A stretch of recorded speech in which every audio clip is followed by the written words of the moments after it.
Hi friends, welcome to G Square. ఆడు జీవితం ఈ మూవీ స్టోరీ రివ్యూనే ఈరోజు మనం చూడబోతున్నాం. నజీబ్ అంటే పృథ్వీరాజ్ సుకుమారన్ ఊర్లో ఇసుక పని చేస్తూ కుటుంబాన్ని పోషిస్తూ ఉంటాడు. భార్య సైను అంటే అమలాపాల్ గారు గర్భవతి. పుట్టబోయే బిడ్డకు మంచి భవిష్యత్ ఇవ్వాలని, ఇలాగే సొంత ఇంటి కలను నెరవేర్చుకోవాలని సౌదీ వెళ్ళాలనుకుంటాడు హీరో. అక్కడ భారీగా డబ్బు సంపాదించి ఫ్యామిలీని సంతోషంగా చూసుకోవాలనుకుంటాడు. ఇంటిని తాకట్టు పెట్టి మరీ 30,000 అప్పు తెచ్చి సౌదీకి వెళ్తాడు. అతనితో పాటు హకీం అంటే కేఆర్ గోకుల్ ఆయన కూడా వెళ్తాడు. వీరిద్దరిని ఏజెంట్ మోసం చేస్తాడు. సౌదీకి వెళ్ళిన తర్వాత వీరికి ఎవరూ ఉద్యోగం ఇవ్వరు. అక్కడ కఫీల్ చేతిలో ఇరుక్కుంటాడు. అతను వీరిద్దరిని బలవంతంగా తీసుకెళ్ళి వేరువేరు చోట్ల పనిలో పెడతాడు. నజీబ్ని ఎడారిలో గొర్రెలు, మేకలు, ఒంటెలు కాసే పనిలో పెడతాడు. అక్కడ నజీబ్కి ఎదురైన సమస్యలు ఏంటి, ఎడారి నుంచి బయటపడేందుకు నజీబ్ ఎన్ని కష్టాలు పడ్డాడు, ఆఫ్రికన్ ఇబ్రాహీం కాద్రీ నజీబ్కి అందించిన సహాయం ఏంటి, చివరికి నజీబ్ తిరిగి ఇండియాకి వెళ్ళాడా లేదా అనేది మిగతా కథ. ఫ్రెండ్స్, ఈ వీడియోని చివరి వరకు చూడండి. వీలైతే లైక్ చేయండి, కుదిరితే సబ్స్క్రైబ్ చేయండి. 90వ దశకంలో పొట్టకుట్టి కోసం చాలామంది భారతీయులు గల్ఫ్ దేశాలకు వెళ్ళేవారు.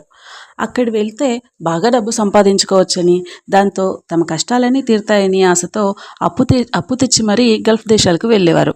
అలాంటి వారిలో చాలామంది ఏజెంట్ చేతిలో మోసపోయేవారు.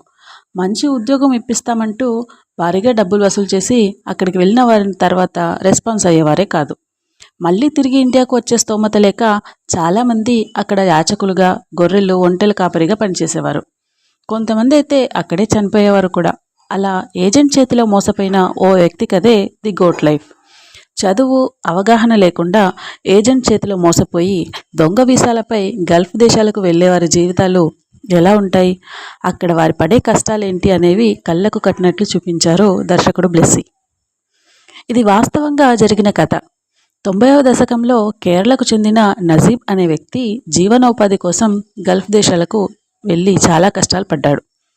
నజీబ్ ఎడారిలో సాగించిన ప్రయాణంలో ఎదుర్కొన్న కష్టాలను వివరిస్తూ ప్రముఖ రచయిత బెన్యామిన్ గోడ్డేస్ అనే పుస్తకాన్ని రాశారు. కేరళలో ఈ పుస్తకం అనూహ్య పాఠక ఆదరణ పొందింది. ఈ పుస్తకం ఆధారంగానే దర్శకుడు బ్లెస్సీ ఈ చిత్రాన్ని రూపొందించారు. పుస్తకంలోని ప్రతి అక్షరానికి తెర రూపం ఇచ్చారు దర్శకులు.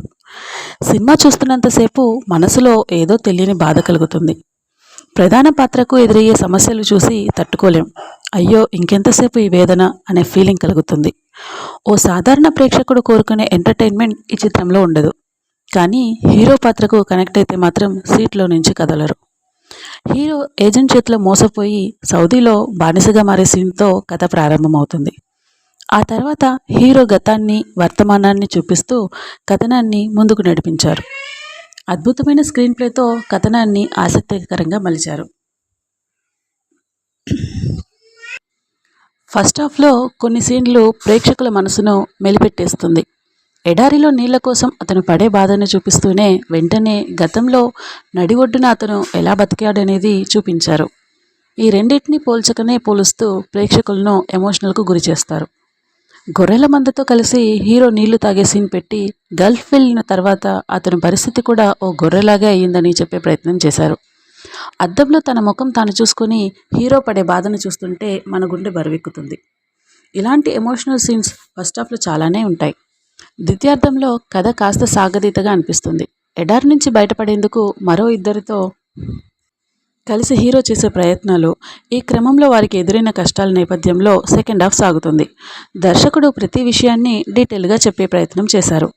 సెకండ్ హాఫ్లో వచ్చే కొన్ని సన్నివేశాలు కన్నీళ్లను తెప్పిస్తాయి.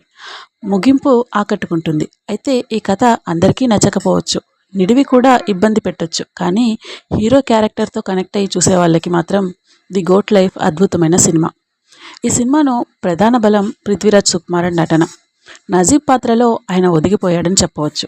ఈ సినిమా కోసం పృథ్వీరాజ్ పడిన కష్టమంతా తెరపై కనిపిస్తుంది. నటనపై ఎంతో ఫ్యాషన్ ఉంటే తప్ప ఇలాంటి పాత్రలు చేయలేరు. పృథ్వీరాజ్ నట జీవితంలో ది గోట్ లైఫ్ ఖచ్చితంగా ఒక బెంచ్ మార్క్ మూవీ. కాద్రీ పాత్రకు జిమ్మీ జీన్ లూయిస్ న్యాయం చేశారు. అమలాపాల్ పాత్ర నిడివి తక్కువే అయినా ఉన్నంతలో చక్కగా నటించింది. హీరో హీరోయిన్ల ఆన్ స్క్రీన్ కెమిస్ట్రీ బాగుంది. మిగిలిన నటీనటులు తమ తమ పాత్రల పరిధి మేర చక్కగా నటించారు. ఏఆర్ రెహమాన్ గారి సంగీతం సినిమాకు ప్లస్ అయింది. తనదైన బీజిఎంతో కొన్ని సీన్లకు ప్రాణం పోశారు. పాటలు కథకు అనుగుణంగా సాగుతుంది. ఫ్రెండ్స్, ఈ వీడియో మీకు నచ్చినట్లయితే లైక్ చేయండి, షేర్ చేయండి, సబ్స్క్రైబ్ చేయండి. Thank you for watching.